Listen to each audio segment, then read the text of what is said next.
Hello and welcome to another Fresh Off the Stalls. So, after last week with the Women on the Verge talk as part of Parliament Week, I'm continuing my feminist adventures. And tonight I've been to see Whoop and Wail represents.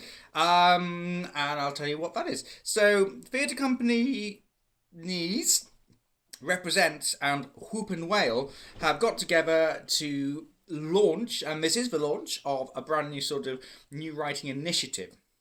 What is particularly interesting about this one, and what makes it particularly feminist, is that the pieces of new writing that are being presented at the evening absolutely have to pass the Bechdel test.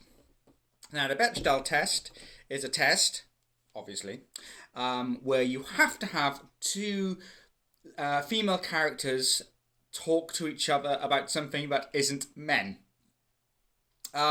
It's quite a new test. It's been applied in all sorts of manner, and has been discussed incredibly academically over the past few years. And it's a really interesting thing, and it has gone to show that there's a lot of theatre and a lot of film that do not pass it at all. And it's a really interesting way of looking at female representation in the media.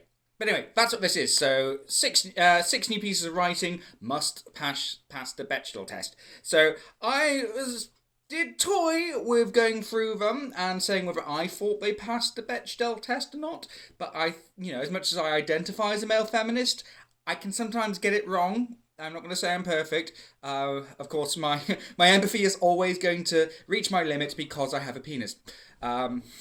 So I'm not going to do that because I just think it's I think it opens far too much about the ideas around the thing rather than about the plays themselves, and I'm really here to talk about the plays themselves. So let's get on to the play themselves. So I've got my set list here. First off, we had The Final Frontier by Sam Hall.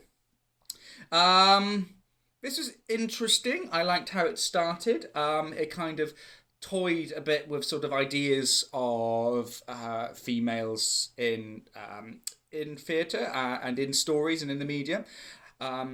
It's interesting how they made it not a woman, not a heterosexual romantic interest, but there was a romantic interest nonetheless. So it made us think about what exactly does the Bechdel test mean, etc., etc., etc.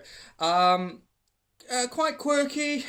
Started off quite well, but then I don't know. I just felt it was too unwieldy. All of a sudden, you get this reveal, and there's suddenly a sort of like a big sort of subtext about mental health issues, and then there's another reveal, and it all goes a bit supernatural and a bit Paradise Lost. And I was just kind of going, not sure. I think my biggest complaint was that it was just a bit too silly.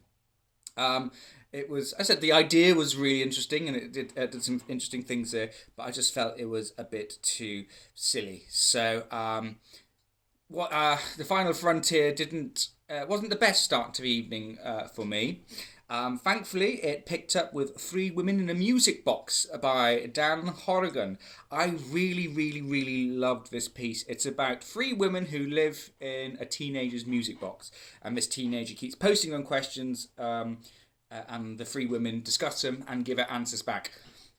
Really loved the idea, really loved how it explored sort of teenage mentality and issues surrounding being a teenage girl. This is the interesting thing, though. I'm not sure that I would class this one past the Bechdel test, and this is my opinion, so by all means disagree with me, because even though the three women on the stage weren't talking about men themselves, they were talking about the man involved with the teenager who was asking them questions. So it's really interesting, I suppose, as an example of how difficult it is sometimes to apply the Bechdel test.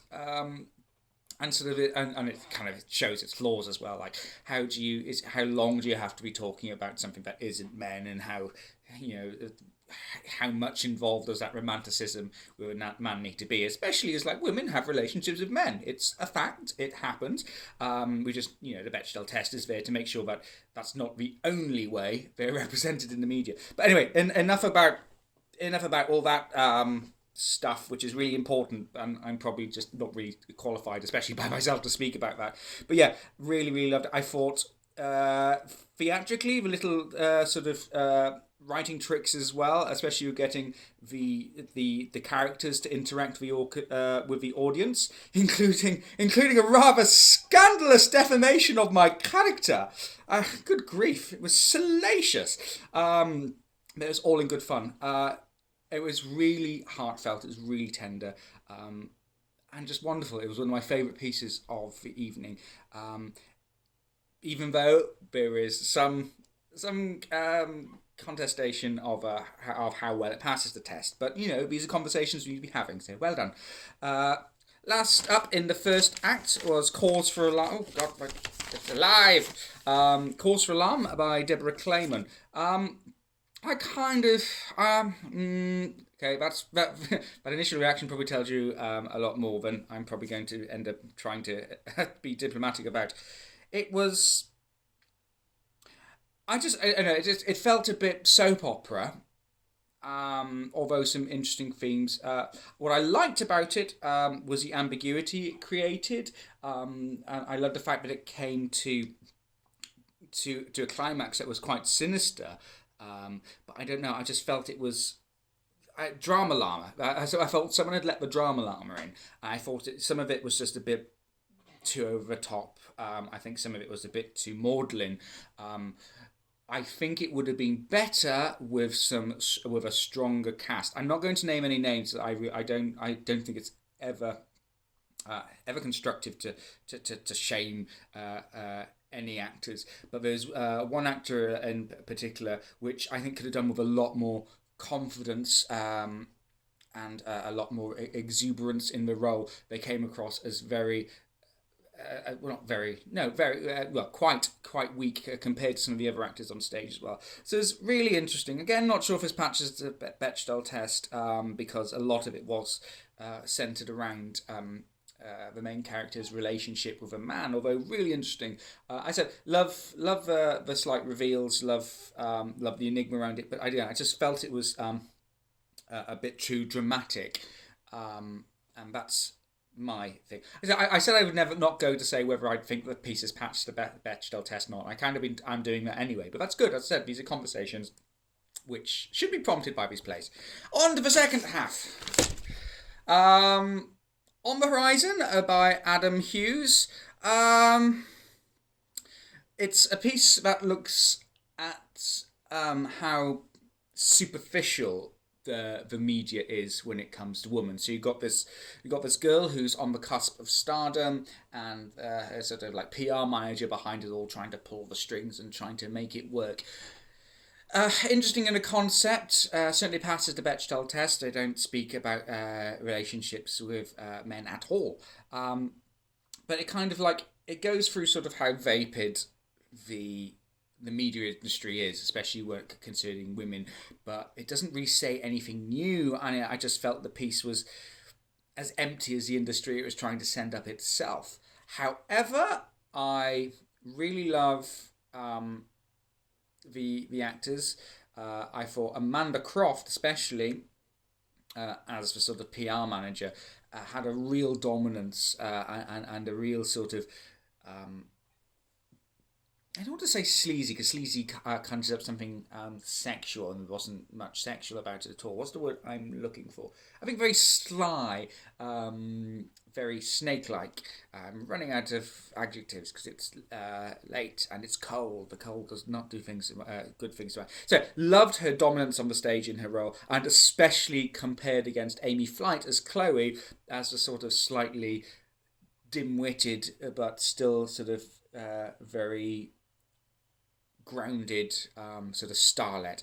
I really liked their interplay on stage. That's the one thing that I really got away from it. It's just a shame that I said I feel the writing is just doesn't really say much. Next, Dust by Sarah Davis. Really like this piece. It's essentially a still life about a broken relationship between a daughter and a mother. Of course, not totally still life, because that'd be montage, and no one wants that for 15 minutes, I suppose. Yeah. Anyway, really interesting execution. She had the main character, and then you have these two people who were sort of, I suppose, ghosts who would become other characters of the letters and the cards she's reading, or the friends on the other side of the phone, or the things she's texting that we can't see. So really interesting, very very tender, very very. I want to say heartbreaking. I didn't get too choked up over it, but it was like very,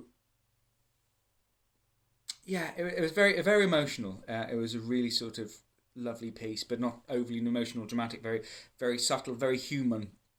Um, Look at it, and I really really like this. It was something that what I liked about this piece is that, yeah, it absolutely passes the Bechdel test, but it shows that you can write something feminist without being feministic, if that makes sense. It doesn't have to be about um, sort of the very stereotypical image, the feminazi image that is going around at the moment, which I absolutely hate. What people seem to be thrusting on, saying this is feminism. Feminism is just about being a woman, and that's exactly what this piece is doing. It's the main character. It's just a woman going through her life and sorting out her problems, and seeing, and especially this, like seeing the little things. Okay, theatrically, I love the writing because there's little moments that kind of just another piece of breadcrumb colours the situation more and reveals something smaller, and another piece, and then also with wonderful sort of little tangents going off as well. A brilliant piece of writing by Sarah Davis, and I absolutely love it. My only criticism for this piece is that it feels like it should be part of a much larger piece. I don't know if it is or if it will be. I kind of hope, because I really loved it, and we really would love to see more of a character. And as she goes through the stuff of her dead mother, and finding more and more about the relationship they had or didn't have, to be more precise. Yeah. I'm rambling a bit on. And also then, finally, was My Bloody Laundrette by Ali Kemp and Deborah Clayman again. Really like this piece too. So it's taken three, I can't really say fictional characters, but three artistically represented characters. So you got Princess Leia, you've got Juliet from Romeo and Juliet, and you got the Mona Lisa. They all meet in this sort of imaginary laundrette, and they start talking about their roles in their respective celebrated mediums. So film, theatre, and art. Very nicely balanced. And it's wonderful. It's very playful, full of fantastic little jokes, and really interesting as they talk about kind of like why their situation is worse or better than the other. And what I love about this, it really does make you think. It really sort of taps you into the issues that this entire program is trying to make you think about, how women are represented in the media. And it's a really wonderful piece, full of humour, full of originality, and absolute hats off for this. I think to sum up the evening, even though in all honesty, I think the plays were hit and miss. The hits were Dust, My Bloody Laundrette, and Three Women in a Music Box, with all the rest being, I don't want to say misses as much, because they weren't terrible. Far from it. They were just not as good as the others. But what I love most about this evening was that even for the shortcomings of some of the plays, nothing ever felt contrived. So Whoop and Wail and Represents have set out this remit of, like, you must write something that passes the Bechdel test, at least minimally. I suppose we can wax lyrical for ages about whether they did academically or not, and according to our own opinion. But nothing ever feels contrived. And what I love about this, it shows that, as I said earlier, you don't have to write something feminist that is feministic, or feminazi, whatever you want to bloody call it these days. Who cares? It's just like, just treat women equally. It's not hard to ask. Yeah, so you don't have to do that. It doesn't have to go into sort of women's issue. It just needs to be about women and just portraying women. And the breadth of originality here really shows that, and it's really promising. And I love it as an idea. I've always been behind new writing. I've always really been behind new female writing. Well, not just female writing, but meaning female playwrights, but also plays about women. What this does show is, I think, that even though everything feels natural, nothing feels contrived. What really wins over is just what makes the plays great is not whether they meet the Bechdel test. It's still the writers themselves, in their originality, in their imagination. The most imaginative pieces are the ones that worked as well here. Worked the most well. That's not even a thing. Why am I worked the best? I think is what I'm trying to say here. So, I mean, I was really excited about the things I saw, which I thought were brilliant. But even the stuff that wasn't as good, I think it's really interesting in how it shows that feminism is never for ages has not been about bra burning. That's a really hideous stereotype from what 30 years ago. Move on, people. But yeah, thank you very much, Whoop and Wail and Represents. It's been a really enlightening evening. It's given me food for thought, and it's been great to see some fantastic new writing talent, as it always is. I think I've gone on long enough for this video now. Hopefully my written review will actually be shorter, but I think I'm going to. I think I'm just going to leave. Goodbye. Okay, no, goodbye. Goodbye now.